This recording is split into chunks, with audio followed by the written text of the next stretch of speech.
तो हेलो दोस्तों, हम लोग आ गए हैं हजरत निजामुद्दीन रेलवे स्टेशन का मेट्रो में और हमारा सफ़र आज शुरू हो गया है। हम 3 और हम लोग जा रहे हैं लेह लद्दाख की ट्रिप में। तो हमारे साथ आप सभी कंटिन्यू बने रहें और ब्लॉग का मज़ा लें। दोस्तों, मैंने अपने ट्रिप में एक हैंड बैग और एक ट्रैवल बैग रखा है। तो हम लोग का सफ़र 7 दिन का है। 7 दिन में हम लोग पूरा लेह का मज़ा लेंगे। आप लोग कंटिन्यू हमारे साथ बने रहें और देखते रहिए हमारी ब्लॉग। तो हमारी मेट्रो आ गई है और हम यहाँ से एयरपोर्ट मेट्रो में ही जाएंगे, जो कि आधे घंटे तक हमें वहाँ पर पहुँचा देगी। दोस्तों, दिल्ली में आपको कोई भी मेजर जगह जाना है तो आपको हमेशा मेट्रो यूज़ करना चाहिए, क्योंकि ये सबसे चीपेस्ट और ईजीएस्ट वे है और दिल्ली मेट्रो लगभग आपको सभी जगह पहुंचा सकती है। तो दोस्तों, लंबे सिक्योरिटी चेकिंग के बाद मैं पहुंचने वाला हूं अपने फ़्लाइट की ओर। तो बस थोड़े ही देर में हमारी फ़्लाइट उड़ने वाली है। हमेशा कोशिश करें कि दिल्ली एयरपोर्ट में आप 2 घंटा कम से कम ज़रूर पहले आ जाए, क्योंकि ये इतना बड़ा है, बहुत टाइम लग जाता है। तो दोस्तों, लेह का सफ़र बहुत ही एक्साइटमेंट होने वाला है और ये हमारी पंछी उड़ गई।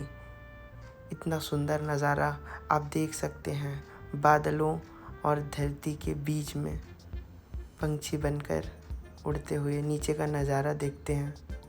कितना सुंदर और मनोरम दृश्य है। हम बाहर का नज़ारा लेते ही रह गए, वैसे ही हमारी ब्रेकफास्ट भी आ गई। हम ऑर्डर किए थे वेज सैंडविच और जूस, जिसको बाहर का व्यू का नज़ारा देखते हुए हमने बहुत आनंद लिया और ये था भी बहुत टेस्टी। मज़ा आ गया व्यू के साथ ब्रेकफास्ट करने में। ब्रेकफास्ट ख़त्म होते ही हमें वो नज़ारा दिखा जिसके लिए हम लेह लद्दाख आए हैं फ़्लाइट से। तो आप देख सकते हैं पहाड़ों के ऊपर ये बर्फ़ से भरी चादर कितनी सुंदर, आहा, बहुत ही बेहतरीन व्यू है। इस दृश्य को देखने के बाद क्या ही बोलूँ दोस्तों, पैसा वसूल दृश्य है। विंटर में फ़्लाइट से ले आने से आपको ज़रूर ये देखने को मिलेगा। मौसम पूरी खुली होनी चाहिए और बादलों के नीचे ये पहाड़ छुपे रहते हैं और तेज़ धूप में ये दिखने लगते हैं। बर्फ़ को देखने के लिए ब्लैक शर्ट्स ज़रूर पहने, नहीं तो आपकी आंखें चुभने लगेंगी। इतनी बेहतरीन सीनरिक व्यू को देखते हुए ऐसा लग रहा है मानो पैराशूट लूँ और प्लेन से ही कूद जाऊँ। दोस्तों, ले आने से पहले एक बात हमेशा ज़रूर याद रखें, चूँकि हम लोग प्लेन एरिया से आए हैं, वहाँ का एल्टीट्यूड बहुत कम होता है और टेम्परेचर ज़्यादा होता है, और लेह का टेम्परेचर बहुत कम होता है और एल्टीट्यूड ज़्यादा होता है। तो हमारे बॉडी को एक्लिमेटाइज होने के लिए 1 दिन का वक्त लगता है। तो हमें फर्स्ट डे लेह में रुककर एक्लिमेटाइज होना चाहिए और सेकेंड डे से अपने ट्रिप का प्लान करना चाहिए। अब आप देख सकते हैं दोस्तों, लेह सिटी का व्यू बहुत ही बेहतरीन। ये रेतों से बने पहाड़े और लेह शहर के बीच में बह रही नदी, और दूसरे ओर आप देख सकते हैं बर्फ़ से ढका हुआ पहाड़। -1 से लेकर -10 तक रात का टेम्परेचर यहाँ पर रहता है। इतने ठंड में रहने का एडवेंचर ही कुछ अलग होता है। तो दोस्तों, बात करते करते ही लो अब हम लैंड हो चुके हैं लेह में। Ladakh, the land of high passes. यह सिर्फ सेंटेंस ही नहीं, पूरी की पूरी फीलिंग है। फीलिंग है उन परिंदों के लिए जो उड़ना चाहते हैं, अपनी जिंदगी अपने हिसाब से जीना चाहते हैं, कुछ नया देखना चाहते हैं, कुछ नया एक्सपीरियंस करना चाहते हैं, अपने सपनों को पर देना चाहते हैं। यहाँ तक पहुँचना सपनों के साकार होने से कम नहीं, और मुझे लगता है कि लाइफ में एक बार लद्दाख जरूर आना चाहिए। और दोस्तों, लेह पहुंचने के बाद हमारी अलग ही हैप्पीनेस और एक्साइटमेंट थी। लेह पहुंचने के 2 दिन पहले ही मैंने होटल रूम बुक ऑनलाइन करा चुका था, ताकि यहाँ पहुंचने के बाद हमें कोई दिक्कत ना हो। दोस्तों, 6 महीना लेह बर्फबारी के बाद अब ओपन होने वाली है। अभी मार्च एंडिंग है, अप्रैल में सारे शॉप्स खुल जाते हैं। यहाँ पर आपको सारे शॉपिंग के सामान लेह लद्दाख से जुड़े हुए हैं, वो सारी चीज़ें आपको यहाँ मिल जाएंगी। यहाँ का फूड जो लोकल फूड होती है, पश्मीना शॉल है, इस तरीके के सारी चीज़ें यहाँ पर आपको मिल जाएंगे।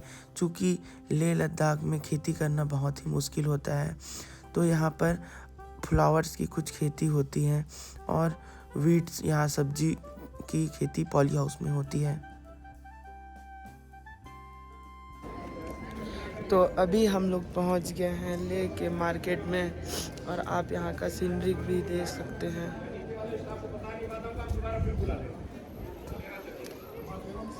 हमारा होटल आगे ही है, जॉस्टल, वहीं हम स्टे किए हैं।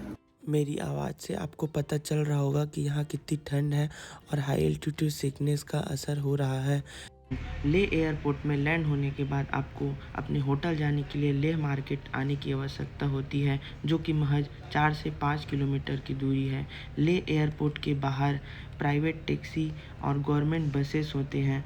4 से 5 किलोमीटर की ही डिस्टेंस में प्राइवेट टैक्सी वाले 400 से 500 लेते हैं और गवर्नमेंट बसेस में 20 से 30 रुपया में ही आप यहाँ तक आ सकते हैं। दोस्तों, लेह मार्केट में ही लद्दाख बुद्धिस्ट एसोसिएशन का हेड ऑफिस है, जहाँ पर गोम्पा सोमा बुद्ध जी का सबसे प्राचीन स्टैचू रखा हुआ है। यहाँ उनका बहुत अच्छे से दर्शन किए। सबसे अच्छा लेह में यहाँ का जो भवनों के आर्किटेक्चर और जो डिज़ाइन है बहुत ही सुंदर लगे। होटल पहुँचते पहुँचते हमने आधा लेह को पूरा घूम ही लिया लगभग। हम लोगों का लेह आने का समय अप्रैल फर्स्ट वीक है। इस समय लेह में ट्रैवलिंग जस्ट स्टार्ट होता है। टूरिस्ट लोग बस आना चालू ही किए रहते हैं, इसीलिए क्राउड बहुत कम होता है। तो नमस्कार दोस्तों, आज मैं आ गया हूँ लेह में और मेरा यहाँ स्टे है जॉस्टल हॉस्टल में। तो इसका 70 से भी अधिक प्रॉपर्टी है पूरे इंडिया में और नेपाल में भी इसका 3-4 प्रॉपर्टी है।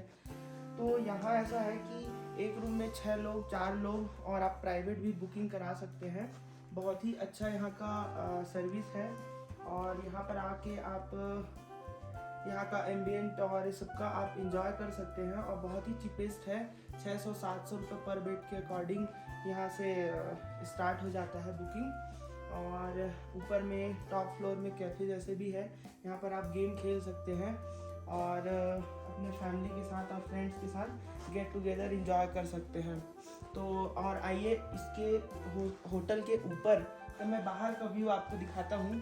तो यहाँ से आप होटल के रूफ से आप बाहर का व्यू देख सकते हैं। पूरे बर्फ से ढकी जो पहाड़े हैं और इधर सैंड ड्यून्स जो है उसको देख सकते हैं। और सबसे अच्छी बात है, यहाँ से लेह पैलेस भी दिखती है और जस्ट इसके अपोजिट में आप शांति स्तूपा को भी देख सकते हैं, जो लेह सिटी का सबसे बहुत ही अट्रैक्शन का केंद्र है।